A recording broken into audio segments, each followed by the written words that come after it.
फुंडा में शहीद की पुण्यतिथि कार्यक्रम में शामिल हुई मुख्यमंत्री की धर्मपत्नी कौशल्या देवी साय।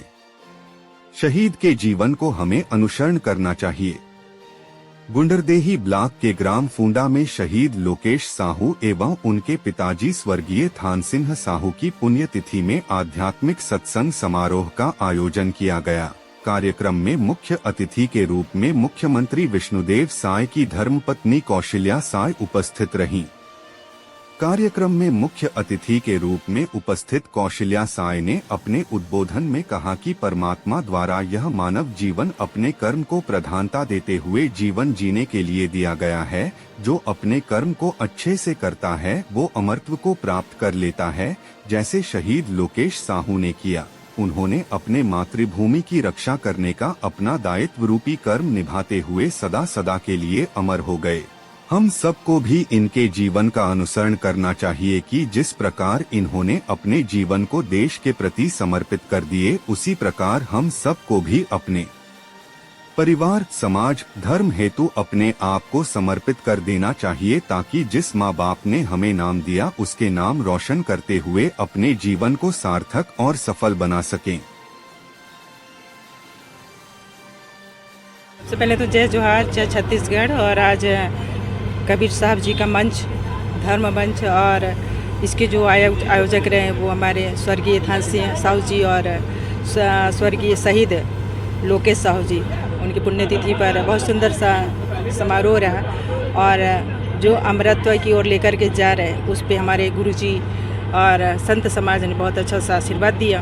और उन्होंने ये जताया कि अगर हम मानव तन पाए हैं तो मानव जीवन का सही उपयोग होना चाहिए, सार्थक होना चाहिए, ताकि हम जीते जी अपना नाम करा के जा सकें। मरने के बाद तो वैसे भी ना बहुत सारे हमारे गुणगान बखान करने वाले आ ही जाते हैं, लेकिन यदि हम अपनी आंखों से, अपनी कानों से सुने कि हम अपने कर्मों को किस दिशा में लेकर के जा रहे हैं, तो मुझे लगता है कि हम अपने नाम को, अपने कुल को और जो हमको मिला है शासन सत्ता, उसका सही उपयोग करके अब यहाँ से विदा हो सकते हैं। तो मेरा भी वही लक्ष्य है कि जब मैं यहाँ से जाऊँ, मैं यहाँ से विदा हूँ, तो मैं अपने कर्मों का प्रकाश यहाँ छोड़ करके जाऊँ। तो कबीर साहब जी का हमेशा से मैं मंच, चाहे अपने जसपुर जिला के अंतर्गत हो, रायगढ़ का हो या फिर इधर का हो, मैं अटेंड करती हूँ और संत समाज का आशीर्वाद हमेशा से मिलता रहा है। और जिस तरीके से शहीद लोकेश जी का यहाँ पे उन्होंने बताया, तो अगर ऐसे हमारे युवा साथी जो आज बहुत सारे, आज आपने देखा होगा कभी का जो नगरीय चुनाव हुआ, उसमें हमारे समस्त युवा लोग निकल के आए हैं, हमारी नारी शक्तियाँ निकल के आई हैं। तो अगर इनके हाथों में ये सत्ता संपन्न हो जाए और एक अच्छा सा धर्म, जो धर्म है और हमारा जो कर्म है, वो दोनों एक साथ मिलकर के चले, तो मुझे लगता है कि हमारा जो छत्तीसगढ़ है इसका स्वरूप बदल जाएगा। तो हम लोग वही तिनका मिल करके अपने धर्म और अपने कर्म के साथ चल रहे हैं। और आज बालोद जिला तक आए, यहाँ सबसे मिलना हुआ और बहुत से हमारे पुराने परिचित ही हैं। और जैसे मैंने बताया कि हमारे जमाता यहाँ से हैं, तो इस तरीके से तो हमारा संबंध भी यहाँ से है। तो आप सबसे मिलना हुआ, सार्थक हुआ और सफल भी रहा। इसके लिए संत समाज को बहुत बहुत धन्यवाद, आभार, और आप सबका भी आभार, धन्यवाद। साहू परिवार की अनुकरणीय पहल है जब आध्यात्मिक कार्यक्रम और साथ में शहीद के स्मरण करने के लिए कार्यक्रम आयोजित किया गया। आने वाली पीढ़ी के लिए अनुकरणीय प्रयास है कि साहित्य को, धर्म को और देश जीवन के विषय को एक साथ जोड़ के कोई आयोजन भी हो सकता है और ऐसे आयोजन से लोगों को प्रेरणा मिलती है। बहुत अच्छा प्रयास है इस परिवार का, धन्यवाद के पात्र हैं। श्री लोकेश साहू जी बहुत ही होनहार और राष्ट्र के प्रति प्रेम रखने वाले थे। सबसे पहले उन्होंने भारतीय जनता पार्टी की सदस्यता ग्रहण की और हमारे युवा मोर्चा के कार्यकर्ता भी थे। उसके बाद उनकी नौकरी लग गई और दुर्भाग्य कहें या सौभाग्य कि वो शहीद हो गए। लड़ते लड़ते देश के लिए अपना प्राण निछावर कर दिए। हम उनको श्रद्धासुमन अर्पित करते हैं गुंडरदेही क्षेत्र की जनता की ओर से। और आज जो आध्यात्मिक सत्संग समारोह जो हुआ है शहीद लोकेश साहू एवं स्वर्गीय थान सिंह साहू के पुण्य स्मृति में यह जो कार्यक्रम आयोजित किया है बहुत सुंदर हुआ, जिसमें विशेष सीएम और सब लोग आए थे। बहुत बहुत धन्यवाद। आज छत्तीसगढ़ में जो नक्सली है अंतिम चरण में, उसके बारे में निश्चित ही ये हमारे प्रदेश के मुख्यमंत्री जी की और गृह मंत्री जी का बहुत अच्छा सोच है और जो नक्सली समाप्त कर रहे हैं वो निश्चित ही हमारे प्रदेश के लिए और देश के लिए बहुत ही अच्छा सुनहरा अवसर है और इसका फ़ायदा आम जनता को मिलेगा। सरकार ने एक बिल पास किया वक्फ कानून, उसमें पश्चिम बंगाल में बहुत दंगे हुए। ये तो पहले ही हो जाना चाहिए था। जब भारत स्वतंत्र हुआ, आज़ाद हुआ, तो उस समय केवल ज़मीन के नाम पे बंटवारा नहीं हुआ था, बल्कि धर्म के नाम पे भी बंटवारा हुआ था। एक जाति विशेष को, मजहब विशेष को एक अलग देश बना के दिया गया है, पाकिस्तान बना के दिया गया है।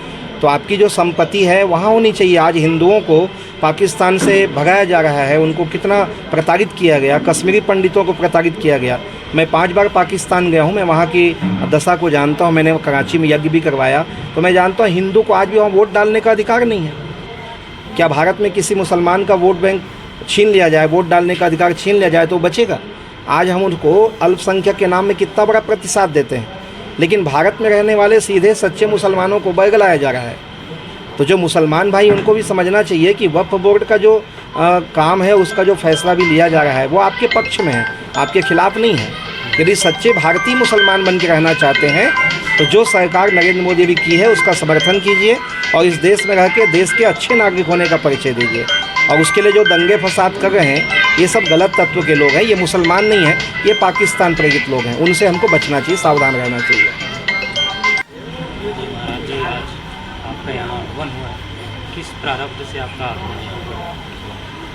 आज हमारे बड़े ही प्रिय परिवार साहू जी के परिवार फुंडा में मैं आया हूँ।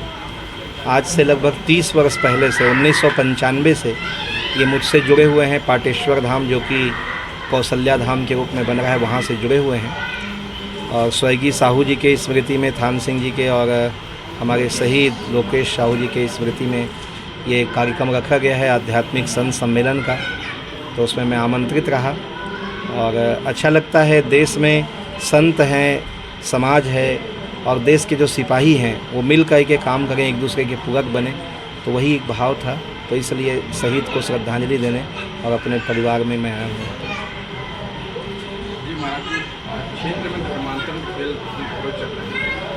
बिल्कुल, धर्मांतरण तो एक विष वृक्ष के समान है और धीरे धीरे खोखला करते जा रहा है हमारे समाज को। एक समय था जब अशिक्षा, बेरोजगारी और अंधविश्वास के कारण धर्मांतरण का खेल चल रहा था, लेकिन आज तो वर्तमान समय में हम ये कहें कि बाहर से आने वाले बरगला नहीं रहे, बल्कि हमारे बीच में जो गद्दार लोग हैं वही लोग विधर्मी बन कर के हमारे धर्म को आघात पहुंचा रहे हैं। ताज़ा तरीन मामला में एक साहू परिवार ही है जो धर्मांतरण और प्रार्थना सभा का आयोजन कर रहा है। तो कहीं निषाद समाज है जो सार्वजनिक रूप से उनको आमंत्रित करके चंगाई सभा करवा रहा है। तो कोई भी जाति इससे अछूता नहीं रह गया है। तो अब समय की बात है कि हमको धर्मांतरण को, एक तो हम छत्तीसगढ़ की सरकार को भी बोले हैं इस बात को कि भाई आप विधेयक लाइए, क्योंकि जब कांग्रेस की सरकार थी तो बहुत हल्ला करते थे कि धर्म परिवर्तन करा रही है कांग्रेस की सरकार। लेकिन अब जब आपकी सरकार है, 1.5 साल हो चुके हैं, तो धर्मांतरण को रोकने के लिए विधेयक क्यों नहीं लाया जा रहा है? उसके लिए कैबिनेट पे प्रस्ताव क्यों नहीं हो रहा है? तो हिंदुत्वनिष्ठ सरकार है तो हिंदुत्व के लिए कार्य करना चाहिए। आज भी हमको संघर्ष करना पड़ता है, लाठी उठानी पड़ती है, कोर्ट कचहरी में जाना पड़ता है, तो ये गलत बात है। समाज को भी जागना चाहिए और सरकार को भी धर्मांतरण के खिलाफ एक्शन लेना चाहिए।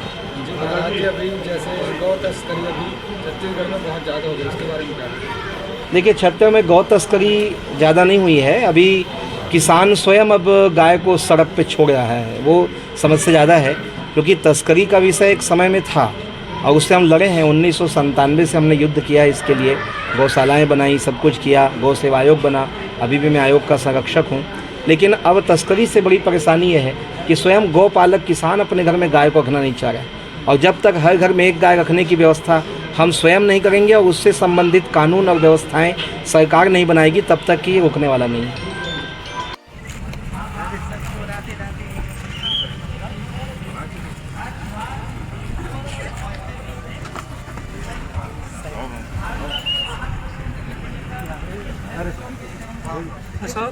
अशोक किधर है?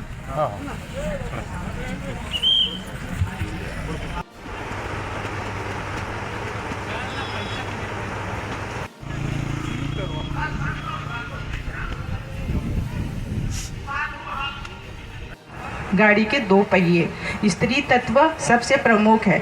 आज का यदि हम अपने पुरुष समाज को समझा पाएँ कि आपके अंदर भी मातृसत्ता विराजमान है, आप माँ स्वरूप हो, आपके अंदर जो आत्मा भी है, शरीर का कोई वो लेना देना नहीं है। शरीर तो हम स्त्रियों का जब मायके से पदार्पण होता है ससुराल, तो हमारे ये शरीर आप उत्तरोत्तर आध्यात्मिक और राजनीतिक दोनों क्षेत्र में विकास करें, ये मेरी शुभकामना है। इसी कड़ी में सम्माननीय श्री तिमरेंद्र से श्रीमती कौशल्या देवी विष्णुदेव साई जी धर्मपत्नी मुख्यमंत्री छत्तीसगढ़ शासन हर्षित मन के साथ हमारे बीच में उपस्थित हुई हैं।